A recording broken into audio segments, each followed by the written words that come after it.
வணக்கம். இன்றைக்கி நம்ம பார்க்க போகிற சமையல் ஒரு அருமையான சைடிஷ் ரெசிபி தான் பார்க்க போகிறோம். இட்லி, தோசை, சாதம் எல்லாத்துக்குமே சூப்பராக இருக்கும்.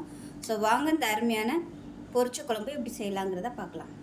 ஒரு பேன் எடுத்துக்கலாம். இதில் தேவையான அளவுக்கு எண்ணெய் சேர்த்துக்கலாம். தேங்காய் எண்ணெய் சேர்த்துக்கோங்க, நல்ல ஃப்ளேவராக இருக்கும். எண்ணெய் சூடானதும் ஒரு டீஸ்பூன் போல் கடுகு சேர்த்துக்கலாம். அதே மாதிரி ஒரு டீஸ்பூன் போல் சோம்பு சேர்த்துக்கலாம். கடுகு சோம்பு பொரிய ஆரம்பிக்குது. இதில் கருவேப்பிலை சேர்த்துக்கலாம்.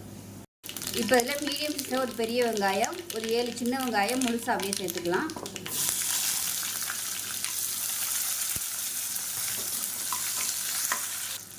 இப்போ இதில் இஞ்சி பூண்டு நச்சு வச்சுருக்கேன், அதை சேர்த்துக்கலாம்.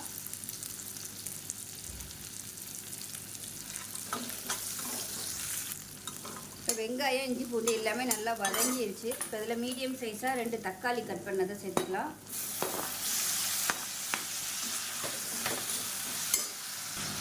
தக்காளி வதங்குறதுக்கு உப்பு சேர்த்துக்கலாம். இப்போ பாருங்கள், தக்காளி நல்லா மசிஞ்சு வந்துருச்சு. இந்த ஸ்டேஜில் குழம்புத்தூள் சேர்த்துக்கலாம். நான் ஒரு 3 டேபிள் ஸ்பூன் அளவுக்கு எடுத்துருக்கேன், அதை சேர்த்துக்கலாம். உங்களுக்கு எவ்வளோ தேவையோ அதுக்கு தகுந்த மாதிரி சேர்த்துக்கோங்க. இந்த எண்ணெயில் நல்லா வதக்கி விட்டுக்கலாம். நல்லா வதக்கியாச்சு. இப்போ இதில் பார்த்தீங்கன்னா ஒரு முருங்கைக்காய், ஒரு 3 கத்திரிக்காய், ஒரு உருளைக்கிழங்கு எடுத்துருக்கேன். உங்களுக்கு எது தேவையோ நீங்கள் அதை சேர்த்துக்கலாம். இது எல்லாத்தையும் சேர்த்துட்டு நல்லா வதக்கி விட்டுக்கலாம். இப்போ காய்கறி நல்லா வதங்கிடுச்சு. இப்போ தேவையான அளவுக்கு தண்ணி சேர்த்துக்கலாம். நான் நல்லா சுடு தண்ணியாக சேர்த்துருக்கேன். இப்போ இது நல்லா கலந்து விட்டுட்டு கொதிக்க விட்டுக்கலாம். இது நல்லா காயெல்லாம் வேகட்டும். வெந்ததுக்கப்புறம் பார்க்கலாம். இப்போ குழம்பு எப்படி இருக்குன்னு பார்க்கலாம். பாருங்கள், நல்லா கொதிச்சிருச்சு.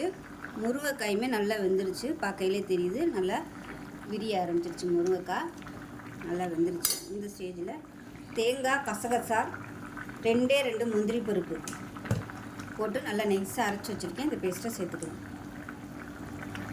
இப்போ மிக்ஸி அலசிட்டு இந்த தண்ணி கொஞ்சம் சேர்த்துக்கலாம். நல்லா கலந்து விட்டுக்கலாம்.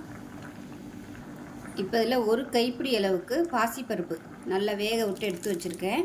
இப்போ அதை சேர்த்துக்கலாம். சேர்த்துட்டு நல்லா கலந்து விட்டுக்கலாம். இது எல்லாமே சேர்ந்து நல்லா கொதிச்சு வரட்டும். இது எல்லாத்தையும் கலந்துட்டு மீடியமான ஃப்ளேமில் கொதிக்கட்டும். மூடி வச்சிடலாம். இப்போ எப்படி இருக்குன்னு பார்க்கலாம். பாருங்கள், நல்லா கொதிச்சிருச்சு. நல்ல ஒரு வாசனை வருது.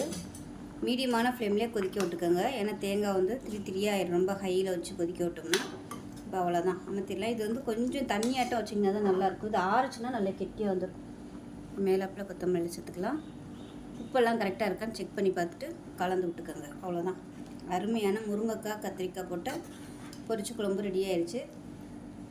இது டிஃபன் ஐட்டத்துக்கும் சாதத்துக்குமே தொட்டு சாப்பிட்றதுக்கு அருமையாக இருக்கும்.